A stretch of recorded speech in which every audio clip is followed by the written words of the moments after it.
Just when many people believed the Nolan Wells investigation couldn't become more disturbing, authorities announced a third arrest.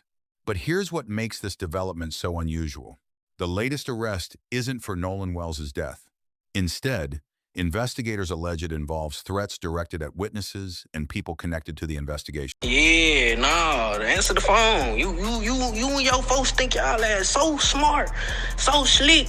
All these other your son gonna get the worst of it, and he know it. Hello, am I speaking with Benjamin Hudson, mister? Who is this? You and your son gonna die, little bro.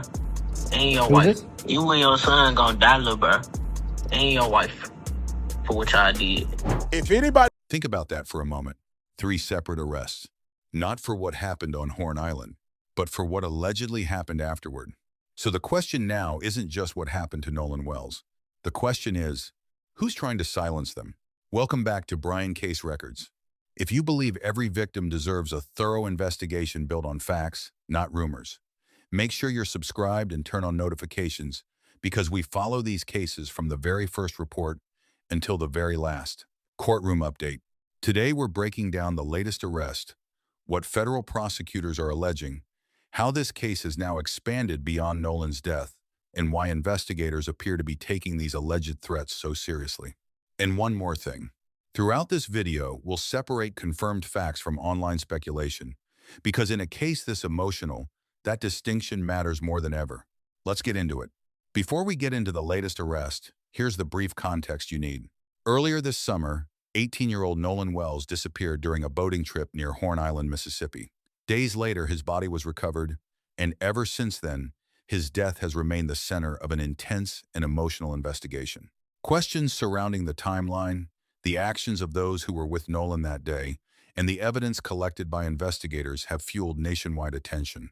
Nolan's family has continued to push for answers, while attorneys representing the family have called for a complete and transparent investigation.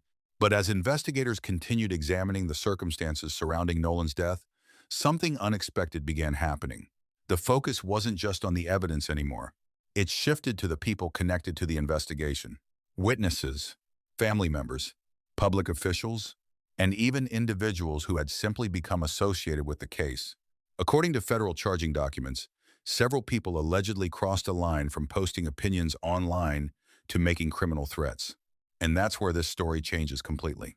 Instead of one investigation, authorities are now dealing with multiple criminal cases involving alleged witness intimidation. That brings us to the first arrest. According to court documents, investigators arrested Joseph Alfredo Vasquez Dumar, accusing him of sending an alleged death threat over social media to Jackson County Chancery Judge Ashley Cole. Investigators say the message referenced a package and included the chilling statement, "It's going to blow you away when you see it." Authorities treated the message as a bomb threat. The arrest marked the first public sign that investigators believed some online comments surrounding the Nolan Wells case had escalated into alleged criminal conduct. At that point, many people assumed it was an isolated incident, but investigators say it wasn't. It was only the beginning, because soon after, another arrest followed. If the first arrest raised eyebrows, the second one made it much harder to dismiss these incidents as isolated outbursts. As investigators continued reviewing reports, another person was taken into custody, this time involving alleged threats directed at multiple government officials connected to the Nolan Wells investigation.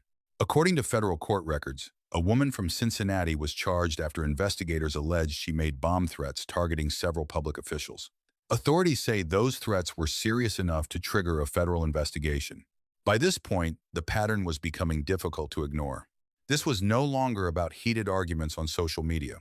According to prosecutors, these were alleged criminal acts aimed at people connected to one of Mississippi's most closely watched investigations. And that's an important distinction. People have every right to question an investigation. They have every right to demand answers. But according to investigators, making violent threats against witnesses, judges, or public officials crosses into an entirely different category. As federal authorities continued gathering digital evidence, interviewing witnesses, and tracing online communications, another name entered the investigation. And this latest arrest may be the most significant yet, because investigators allege the threats became even more personal. Instead of targeting a public official, The next suspect allegedly targeted a private citizen connected to the case. According to investigators, threatening messages were allegedly sent not only to that individual but also to members of the person's family. One of those messages reportedly included the family's home address. For investigators, that dramatically increased the seriousness of the allegations. It's one thing to post an angry comment online. It's another, prosecutors allege, to send direct threats while revealing where someone lives. That kind of information can leave families feeling vulnerable long after the message is sent. And according to prosecutors, that's exactly why they continued pursuing the investigation. By now, there had been 2 arrests. But investigators weren't finished, because just days later, authorities announced a 3rd arrest, the development that has now pushed the Nolan Wells case into an entirely new phase. Just when it seemed the investigation into the alleged threats might be slowing down, federal authorities announced another major development. A 3rd person had been arrested. According to federal prosecutors, Edward James Porter is accused of sending threatening communications to a witness connected to the Nolan Wells investigation and to members of that witness's family. Investigators allege the threats went far beyond angry comments posted online. Court documents state that one of the messages included the witness's home address, something prosecutors say made the communication especially alarming because it suggested knowledge of where the family lived. Authorities also allege that the messages contained violent language that caused fear for the safety of those who received them. It's important to note that these are allegations contained in criminal charges, and the case against Porter will ultimately be decided in court. But regardless of how those proceedings unfold, investigators clearly viewed the reported threats as serious enough to pursue another arrest. That means there have now been 3 separate arrests involving alleged threats connected to the Nolan Wells investigation. And that raises an obvious question. Why? Why would multiple people allegedly threaten witnesses, family members, or public officials connected to this case? At this point, investigators have not said these alleged threats prove anything about how Nolan Wells died. They have also not announced homicide charges against anyone in connection with Nolan's death. Instead, these are separate criminal cases focusing on the alleged threats themselves. Still, the timing has drawn attention. As the investigation into Nolan's death continued, the alleged intimidation also continued, and according to prosecutors, that required its own criminal response. One of the recordings that has circulated publicly captures the type of language investigators say crossed the line. "You and your son gonna die, little bro, and your wife, for what y'all did." Whether those words ultimately lead to convictions will be determined in court. But hearing language like that helps explain why investigators didn't simply dismiss these reports as heated online arguments.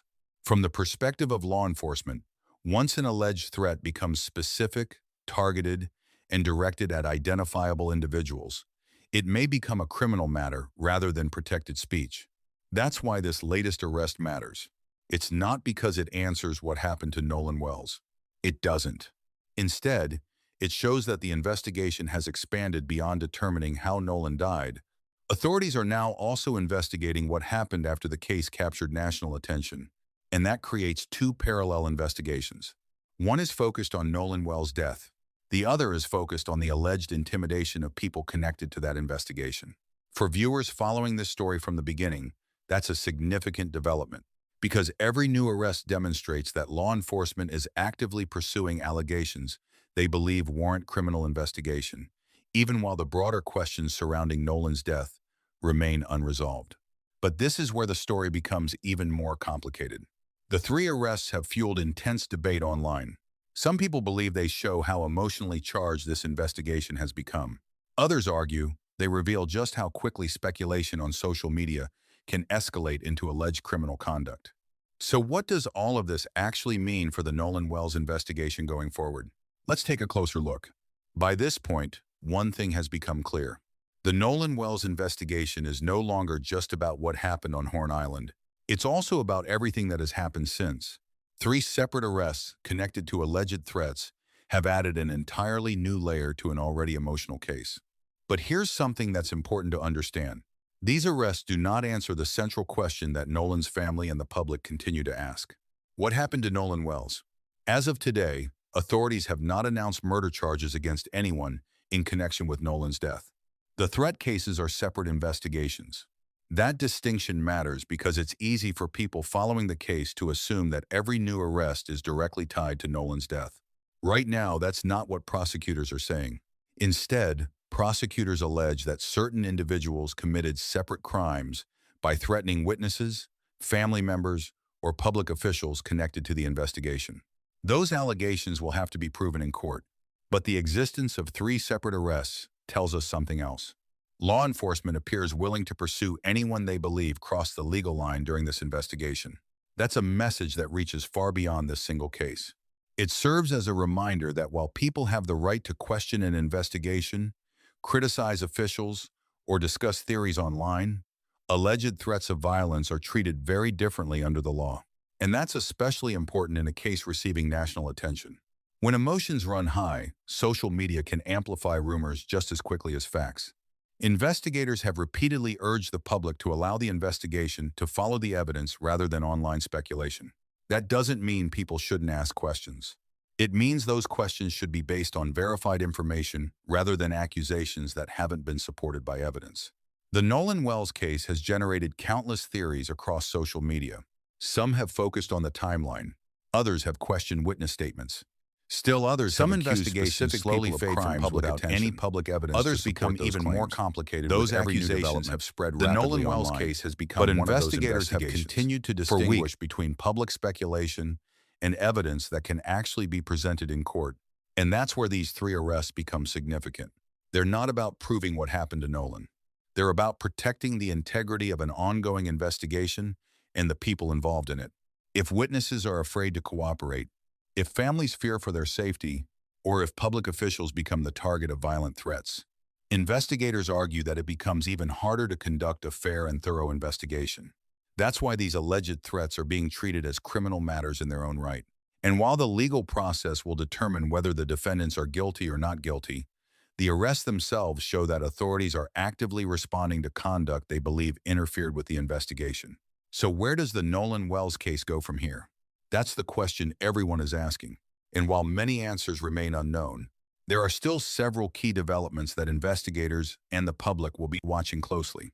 As the Nolan Wells investigation moves forward, there are now 2 separate legal tracks that the public will be watching.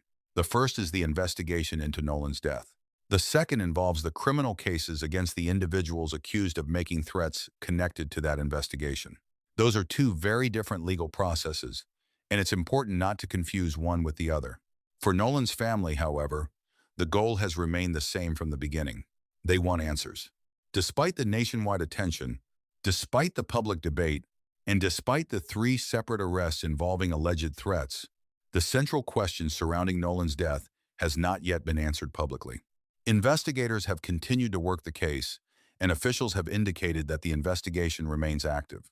That means more developments are still possible. Whether those developments come in the form of additional arrests, new evidence, or future court proceedings remains to be seen. But one thing is certain. This investigation has become much larger than anyone could have imagined in the days immediately following Nolan's disappearance. What began as the search for an 18-year-old has evolved into a case involving multiple law enforcement agencies, national media attention, high-profile legal representation, and now 3 separate prosecutions involving alleged threats against people connected to the investigation. That's an extraordinary turn of events, and it's one of the reasons this case continues to attract so much public attention.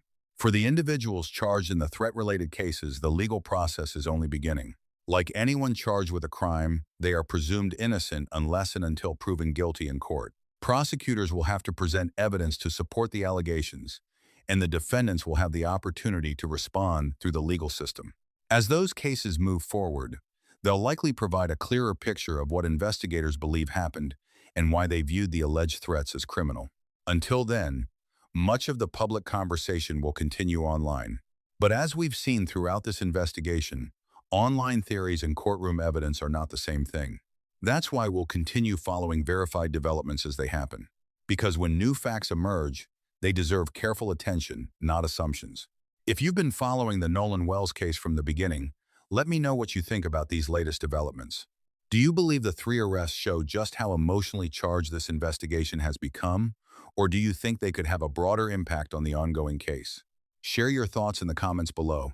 But remember to keep the discussion respectful and focused on verified facts. If you found this update informative, don't forget to like this video, subscribe to Brian Case Records, and turn on notifications so you don't miss our coverage of every major development in this case and other breaking true crime investigations. Thank you for watching. I'll see you in the next case.